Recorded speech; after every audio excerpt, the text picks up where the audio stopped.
Okay. Chumash and Rashi continue in the second portion, Metzora, fifth reading. Amen. Amen. Okay. We're Vayikra, Leviticus chapter 14, verse 21. And this is about now the Metzora, the healing process, if you will, the atonement process that's necessary. So let's go right into it. Verse 21, V'im dalhu. So it's about now bringing offerings. If this person is poor, V'ein yadai maseges, and it literally means, and his hand doesn't reach, meaning can't afford, right? V'lakach keves echa. So therefore, oh no. Okay. So should take keves echad, one lamb, asham, that is a guilt offering, litznufa. If he's too poor to afford it, how does he get the lamb? I was thinking the same thing. Okay. Probably tell us. No, I don't see that. No. Okay. Hold on. I would think it would be a dove. That's next thing. And there's three offerings that you need.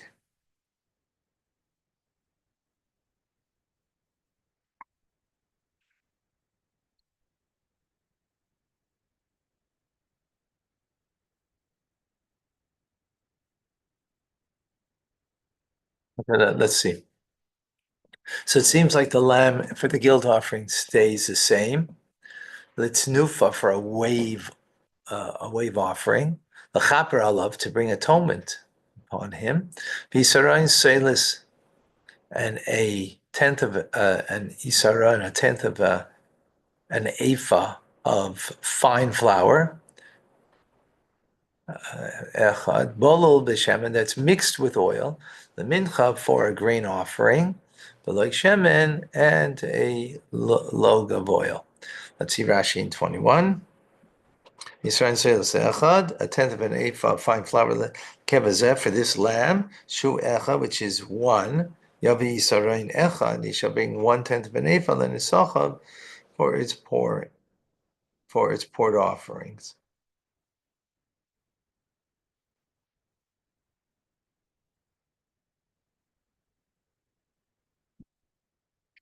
Okay, it's one as opposed to three that a person who has the capacity, right? The rich one brings 3 lambs. He brings 1 lamb.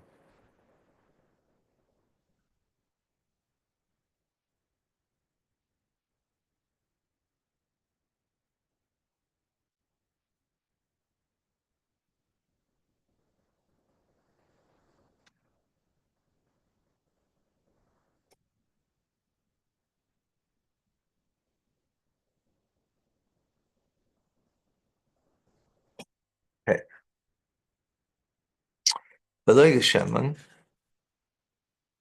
and a log of oil, laslis mimena, to apply from it ala bahinus on the thumb and the big toe, shemen shel nizgei mincha, with respect to the oil of the meal offering that comes together. That's the poured offering. And the verse didn't explicitly say the details. We learned already this detail about the Loig Shem yesterday, that you take from that oil and you put it on the right cartilage in the ear over here on the right. Yesterday says he must take 2 unblemished male lambs and 1 unblemished female lambs. Right. So this is, he's too poor. But now we're talking about the oil. Yeah. Right, and that oil is in such a manner. Okay. 22. Ushtei Sairim, and 2 turtle doves, or 2 young pigeons, that his hand reaches, meaning that he can afford. Right? One is a sin offering and one is an oil offering. So that's the distinction over here is instead of 3 lambs, it's only 1 lamb, and then the less expensive pigeons or turtle doves. Okay. 23. And he brings them on the 8th day. The Torah say for his purity. Ella kohen, brings it to the kohen el pesach oil to the entrance of the tent of meeting lifnei Hashem before God. Rashi b'yom shmini l'Torah, so shmini l'tziporim. This is the 8th day of the procedure of the birds. Well, the Haza is 8 erevs eisa v'shnei tzeilas. That's when you're taking the birds and you're taking the cedar stick and the hyssop and right and the strip of scarlet wool. All of that procedure, which we explained yesterday. 24. So then the Kohen takes the lamb of the guilt offering, and the loig of oil, and he waves them, a wave offering before God.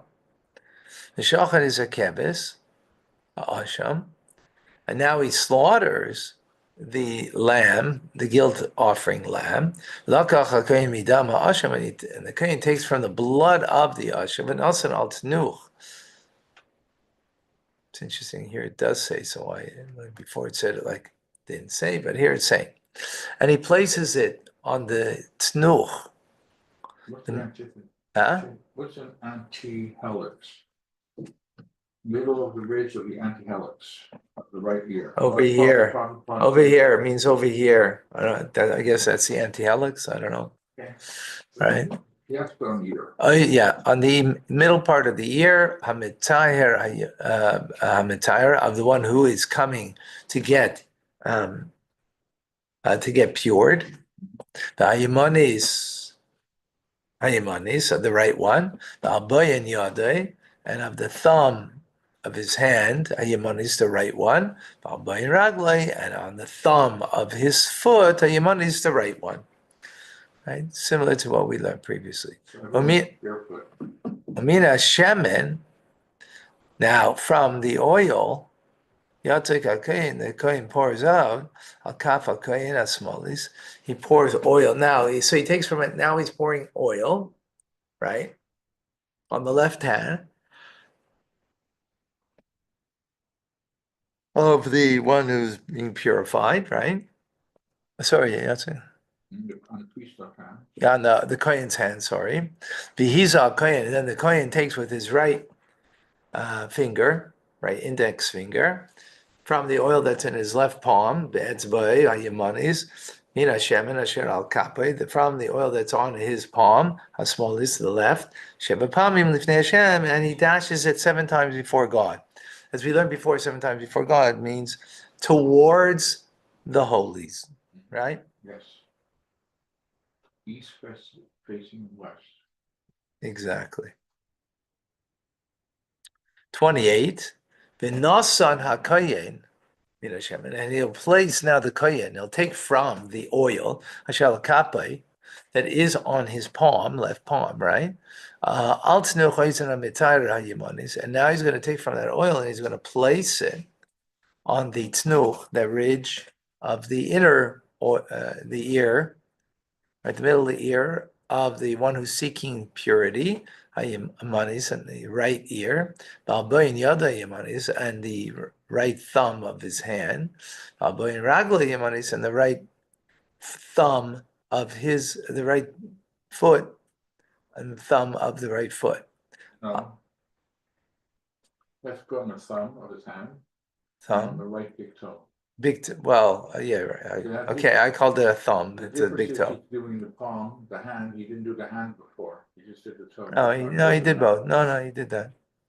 Amalkam Dama Asham, on the place of the blood of the guilt offering. So Rashi picks up on these words, Amalkam Dama Asham, on the place where the blood of the guilt offering. Afilu Niskanei Chadam, even if the blood got wiped off, Limed. So this comes to teach us She'ein adam gerim. It's not the blood that's causing ela amokum gerim, but it's the place that is the factor, the essential factor over here that causes the purity.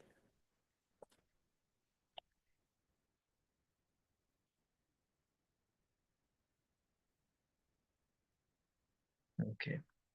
29. And that which is left over from the oil, that is on the palm of the kohen, he should place it on the head of the one seeking purification, the chaper alav, to atone for him before God. Also, so this is very much a repetition what we learned yesterday. Right now, this because this is for the poor person who can't afford. Same procedure. Then he will offer one of the turtle doves, or from the young pigeons, that which he can afford, and that which he can afford. One is a sin offering, and one is an ascent burnt offering, right? We had a guilt offering was the lamb. This is a sin offering and a burnt offering, right? Al hamincha, right? After the grain offering, right? The grain offering comes first, then right. Bechiper kohen al hamitayr lifnei Hashem. The kohen then will bring effect atonement to this person who came before God to be purified. Zayis teres asher by.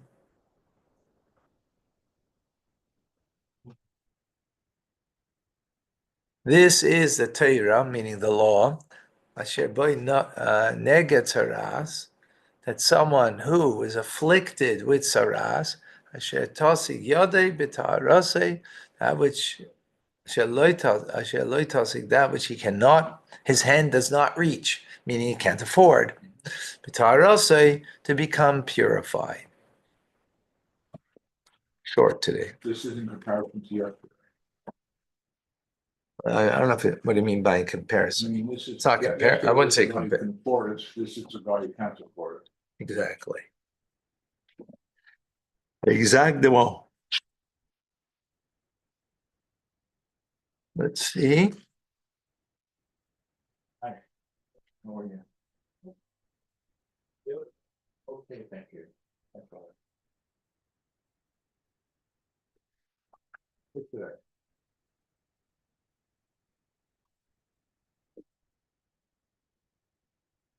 Oh, we got some fun for Casillas.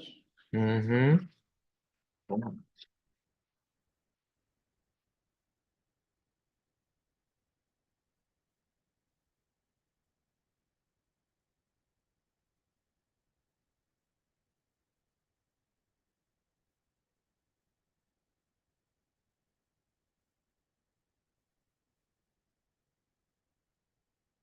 So we learn.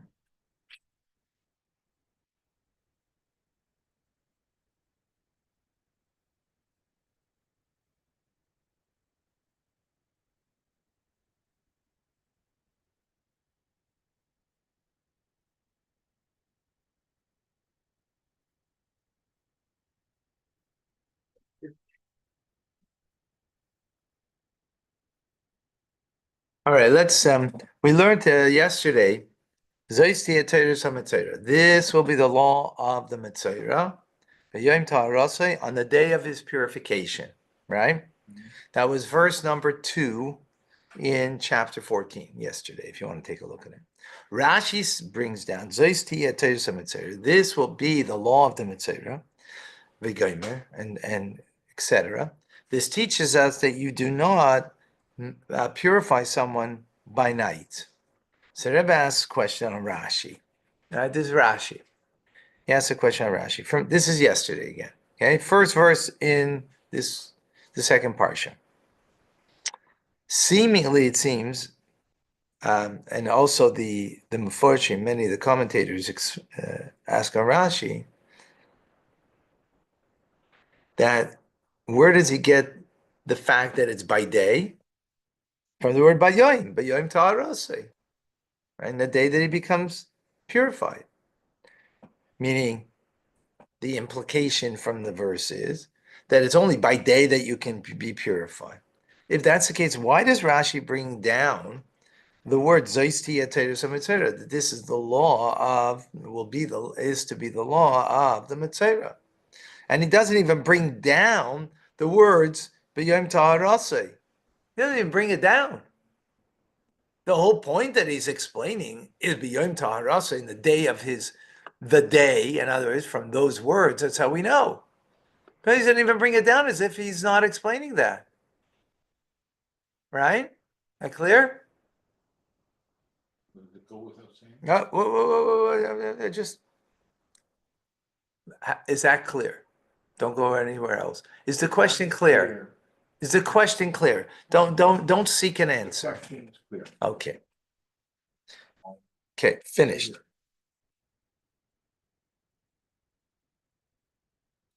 Furthermore, Rashi's words is that this teaches us that you're not purified, you cannot be purified by day, right? Why does he say it in the negative? He should say it in the positive. The verse said it in the positive.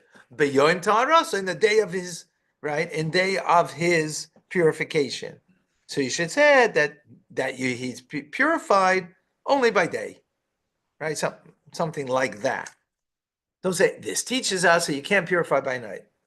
In other words, be similar to the verse. The verse didn't say you can't do it at night. You know what? Let me bring it up on the screen actually.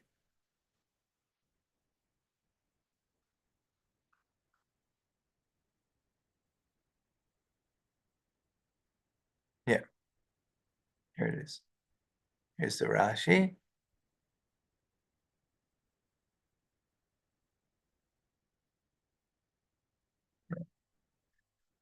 This is the law of the Metzora on the day of its purification. You see, he puts in brackets in the day of purification because he doesn't even bring it down. He just brings it, etc. Right? Implies teaching that one may not purify him at night. So the first question is, he should have brought down from the verse the words, right, during the day. He doesn't.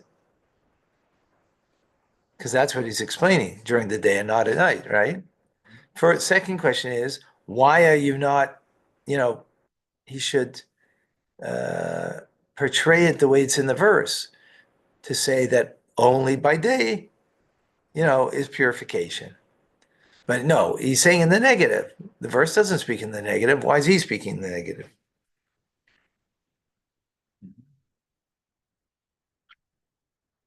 So Rebbe explains like this.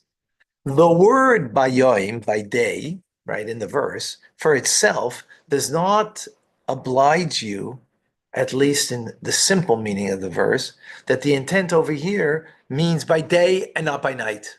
Just because the verse says bayoim, in the day, doesn't necessarily mean it's to exclude night. Doesn't necessarily. When you're learning simple meaning of the text, right? Which is Rashi's, right, path. It could include the entire day. As, where do we get that? In creation itself. And it was evening, and it was day, and it was morning. Yoim echad, yoim, one day. What did that one day include? Night. So the fact that the verse in ours says in the day does not exclude necessarily night. Gotcha. Okay. So then what's the hechrech? Why is it that he has to be purified by day and not by night? Where do you get that from? Right. Okay.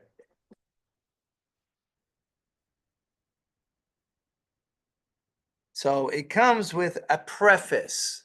In other words, the word bayom could go either way. Why are we learning it this way? Because you have to preface something. What do you preface? That the beginning of the verse, this will be the law of the Metzora. These words come to teach us that we have to be careful in the fulfillment of the laws that are being, detailed over here.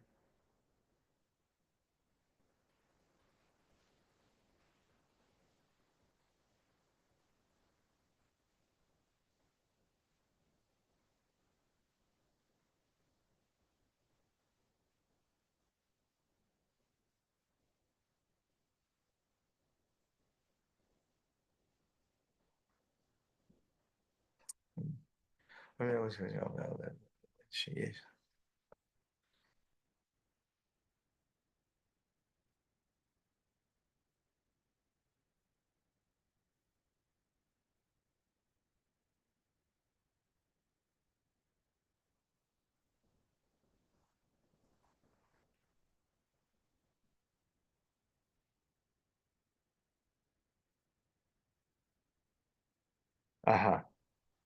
Okay. So everybody explains like this.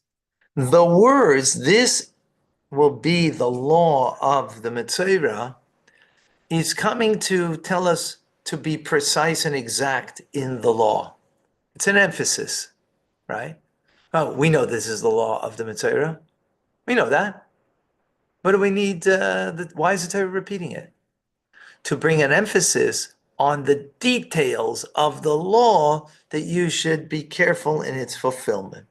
Since the beginning of the verse is kind of like bringing a specific emphasis, so we say the end of the verse is also bringing an emphasis, meaning by day, not by night. That's the emphasis, right? Yeah. And not just an emphasis, but an exactingness. Exactingness means when you say the word day in an exact manner, right, Yoim, it means day and not night. When you're speaking in generalities, it means day and night, right? In generalities.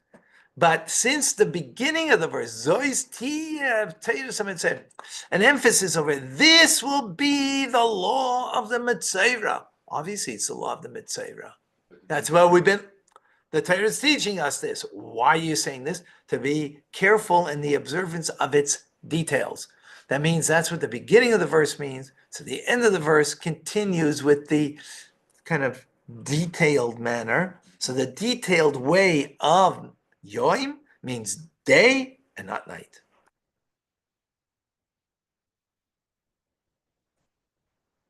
Now, accordingly, now we can understand why Rashi uses the negative way, that you do not purify by night, right?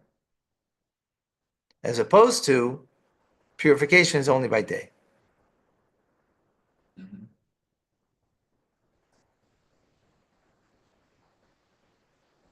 Details.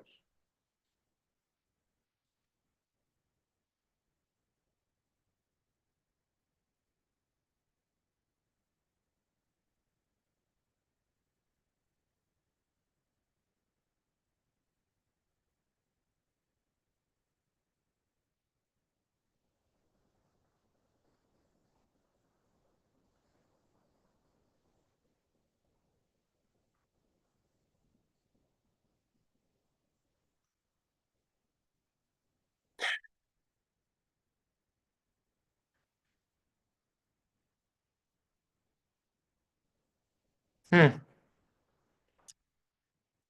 The Talmud learns differently than Rashi does.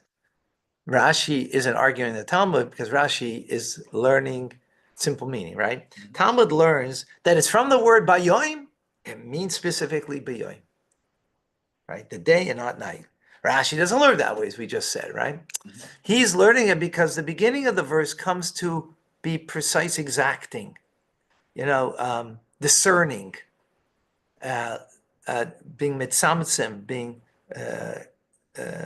contracting. That's why he uses the negative, because the verse is coming to negate. In other words, when you're precise on something, you're always negating something, right? This, yes, that, no. When you're all inclusive, you're not negating anything. But when the verse is coming to be very specific, so that means you're being you're being exacting, you're being deliberate, and therefore you're excluding. So therefore, that's why he uses the language of excluding, because he's not learning it from the word itself. He's learning it from the jargon of the preface to the word Bayoim. So since that is being kind of decisive and exclusionary in a sense, in other words, being very particular, right? So it's the negativity. So we're being particular. Particular means people are particular. They usually there's a negativity there, right? The nuance is negative. So here's the nuance is negative. Therefore, that's why he says, and this teaches us, and not by night, that you can't do it by night, right? Because that's the nuance of the phrase, rather than the Talmud says it in the positive, because it's learning it only from the word itself. Wow, is that amazing? Where he talks about all the days of your life, it says all the days include the nights, because it's all. Right. Yeah. Creation, yeah. So this puts the answer in assumptions, possible assumptions. All right, that was pretty fascinating. I hope you got that, folks. Yeah, you got it. I like when we brought Talmud into it. Well, the Rebbe did, so I just. I know, I never heard words of Talmud.